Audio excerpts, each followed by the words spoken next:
मित्रांनो, आजचा व्हिडिओ खास करून कांदा पिकावरती असणार आहे आणि प्रत्येक कांदा उत्पादक शेतकऱ्याला आणि युट्यूबरला चॅलेंज करणारा हा व्हिडिओ आहे. कांदा पिकावर देशी दारूचा वापर करणं योग्य की अयोग्य? देशी दारू म्हणजे टँगो, संत्रा, हातभट्टी, वेगवेगळी नावं आहेत. व्हिडिओ पूर्ण पहा. अतिशय शास्त्रशुद्ध, प्रत्येक कांदा उत्पादक शेतकऱ्यांनी बघण्यासारखा आणि मजेशीर व्हिडिओ आहे. व्हिडिओ प्रयत्न करीन छोटा बनवण्याचा, परंतु व्हिडिओच्या शेवटी तुमच्या प्रतिक्रिया कमेंट्स बॉक्समध्ये लिहिणं खूप गरजेचं आहे. पुढे जाण्या अगोदर एक छोटीशी सूचना देतोय कारण आपलं पोट याच्यावरती चालतंय. आपण पूर्ण वेळ आता कन्सल्टन्सी करतोय, जॉब करत नाही. आपल्याकडे खरबूज, हरभरा, कांदा, कलिंगड, ऊस, कोथिंबीर, सोयाबीन आणि गहू पिकाचं शेड्यूल आहे. हे शेड्यूल तुम्हाला पीडीएफ स्वरूपामध्ये तुमच्या व्हॉट्सअप नंबरवरती पाठवण्यात येतं. याची किंमत वेगवेगळी आहे. किंमत आणि खरेदी करण्याची प्रक्रिया तुम्हाला डिस्क्रिप्शन बॉक्समध्ये दिलेली आहे.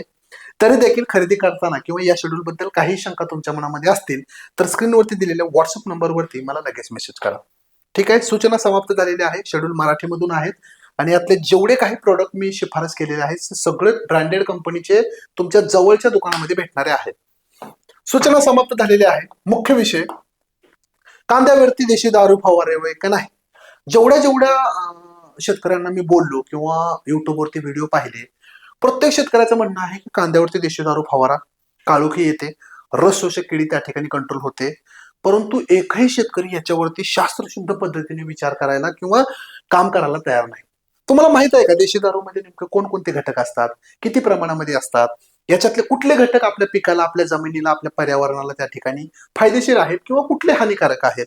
अजिबात गुगलवरती सुद्धा हे कुठं नाहीये. थोडस विचार करून शेती करा. विनाकारण कशाचाही तुम्ही काय लोक फवारतील मला खरंच सांगता येत नाही. कोणी शॅम्पू फवारते, कोणी डेटॉल फवारते, कोणी देशी दारू फवारते, कोण निरमा फवारते. काय सोयच राहील नाही. आपण पिकावरती काय करेल याची सोय नाही आणि तेच तुम्ही खायला देताय. आता एखादा माळकरी तुमच्या घरामध्ये असेल, देशी दारू फवारलेला कांदा तुम्ही त्याला खायला घालणार. तुम्हाला तर पटलं पाहिजे आणि सांगणारे पण पटलं पाहिजे की देशी दारू फवारायची का नाही. मित्रांनो, शेती अभ्यासाचा विषय आहे. शेती उगाच ह्यानं केले म्हणून करण्याचा विषय अजिबात नाही. अभ्यासाचा विषय आहे.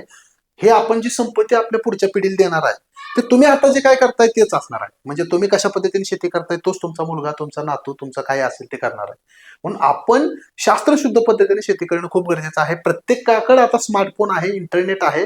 2 मिनिटात बांधावर बसल्या बसल्या तुम्हाला जगाची सगळी माहिती मिळते. मग हिथं तुम्ही का विचार करत नाही? शेतकरी देशी दारू का फवारतात? शेतकऱ्याच्या मते मुळं वाढतात, काळोखी येते, रस शोषक किडी कंट्रोल होते किंवा त्यांना युट्यूबर सांगतात किंवा सल्लागार सांगतात म्हणून ते वापरतात. ठीक आहे. सगळ्यात महत्वाचा विषय, देशी दारूमध्ये नेमके कोणते घटक असतात लक्षपूर्वक या ठिकाणी तुम्हाला पाहायचं आहे. गरज असेल तर स्क्रीनशॉट काढून ठेवा. शक्यतो काढाच, कारण ह्याच्यावरच तुम्ही माझी भांडू शकता. काय काय असतं देशी दारूमध्ये? अल्कोहोल असतं जवळपास 15 ते 20%, कारण वेगवेगळ्या ब्रँडनुसार तुम्हाला पर्सेंटेज वेगवेगळं असतं. पाणी असतं याच्यामध्ये 55 ते 65% पाणी असतं. ईस्ट असतं, ईस्ट 5 ते 10%. ठीक आहे. लॅक्टिक ऍसिड बॅक्टेरिया असतात ह्याच्यामध्ये जवळपास 3 ते 6% असतात. ऑर्गॅनिक ऍसिड्स असतात वेगवेगळे, म्हणजे ऍसिटिक ऍसिड असेल, लॅक्टिक ऍसिड असेल 1 ते 3%. अल्डिहाइड्स असतात 0.2 ते 0.5%. फ्युजल ऑइल असतं 0.1 ते 0.3%. मेथनॉल याच्यामध्ये असतं कधी कधी 0 ते 0.2%. आणि शुगर असतं, म्हणजे जवळपास गुळाचे अवशेष असतात 1 ते 3%. आता एवढे घटक असतात, त्यांचं वेगवेगळं प्रमाण मी इथं दिलेलं आहे. मग ह्यातले उपयोगी कुठले आणि धोका कुठलाच आहे बघा. अल्कोहोल, ज्याच्यासाठी तुम्ही दारू फवारताय, मित्रांनो अजिबात तुम्हाला शेतीच्या ना मातीमध्ये ह्याचा उपयोग आहे, नाही याचा पिकावरती अजिबात तुम्हाला कसलाही उपयोग नाही. ठीक आहे. कारण हे फायटोटॉक्सिक असल्यामुळे मुळे किंवा पाणी जळून, फायटोटॉक्सिक म्हणजे काय की पिकावर एक असं द्रावण जे पिकावरती वापरल्यानंतर नुकसानदायक असतं, पाणी जाळायला लागतात, हे फायटोटॉक्सिक आहे. अल्कोहोल जे मुख्य प्रमाण तुम्ही ज्याच्यासाठी दारू वापरताय ते अजिबात चालत नाही. पाणी होय, एक सॉल्व्हंट म्हणून त्या ठिकाणी नक्कीच काम करू शकतं. तुम्ही मिनरल वॉटर म्हणजे फिल्टरचं पाणी जरी येऊन फवारलं ना तरी तुम्हाला काळोखी येणार आहे मित्रांनो. देशी दारूची गरज नाही. ठीक आहे. पाण्याचं प्रमाण तुम्ही वापरू शकता, तुम्हाला फायदेशीर आहे. ईस्ट असतं मित्रांनो, अतिशय उपयुक्त आहे. मायक्रोब्स वाढवतं. म्हणजे ईस्ट म्हणजे काय, की तुम्हाला जे ब्रेड्स मध्ये दिसतं बघा, की ब्रेड मध्ये वगैरे असतं, पावामध्ये जे ईस्ट वापरलं जातं, तर ते नक्कीच जे आपण वेगवेगळ्या ह्याचं काय म्हणतो आपण, किण्वन प्रक्रिया ज्याला म्हणतो आपण, फर्मेंटेशनसाठी जे वापरलं जातं, नक्कीच त्याचा फायदा होतो. थोडंसं सुरक्षित पण आहे. लॅक्टिक ऍसिड बॅक्टेरिया जे असतात, पोषक उपलब्धता वाढवतात. नक्कीच फायद्याचं आहे, सुरक्षित पण आहे. ऑर्गॅनिक ऍसिड जे असतं ते माती स्वच्छ ठेवतात, सुरक्षित आहे. मग अल्डिहाइड्स अजिबात उपयोगी नाही. फ्युजल ऑइल अजिबात उपयोगी नाही. मिथेनॉल अजिबात उपयोगी नाही.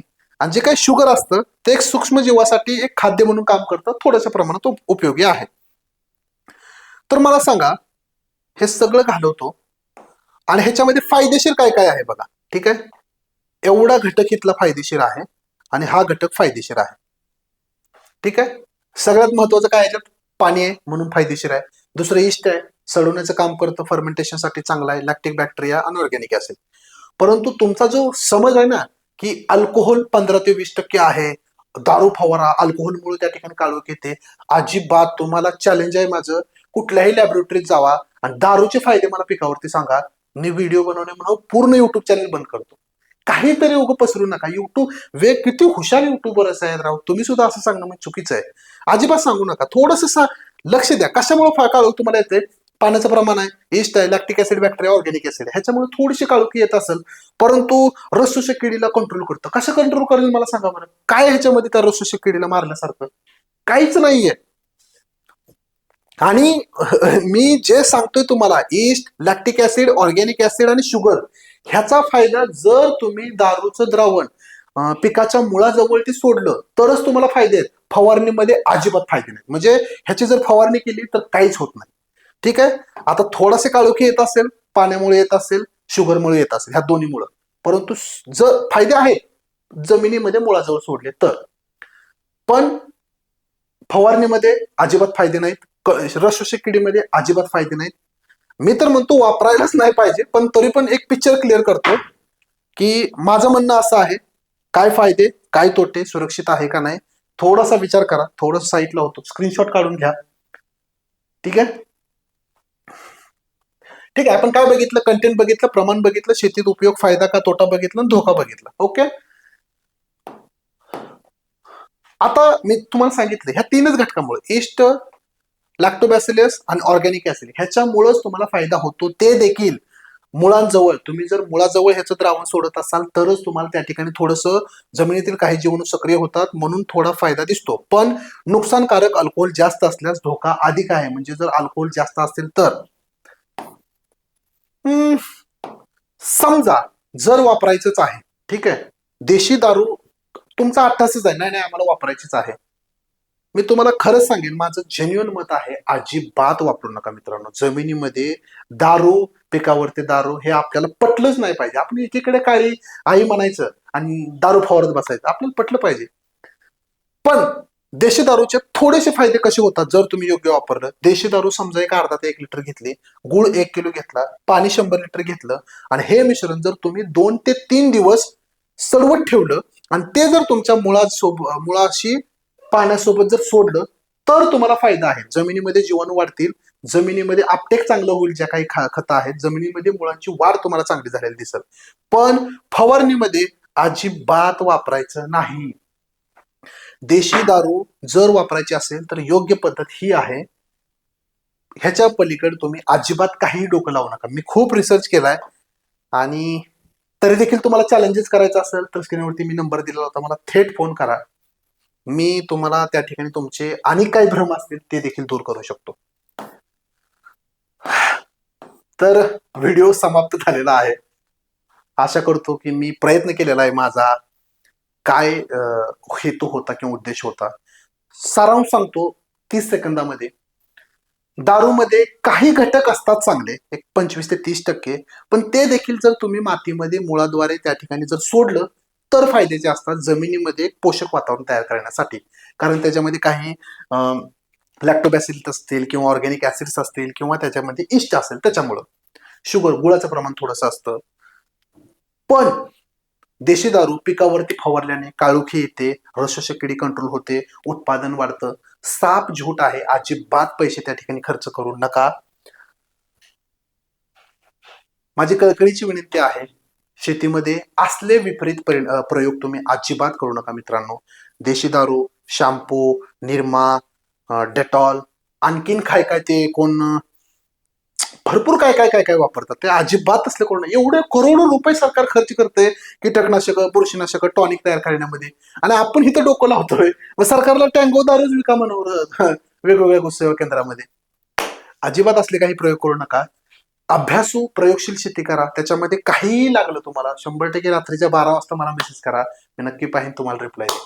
चला तर भेटूया एका नवीन व्हिडिओमध्ये. तुर्तास धन्यवाद.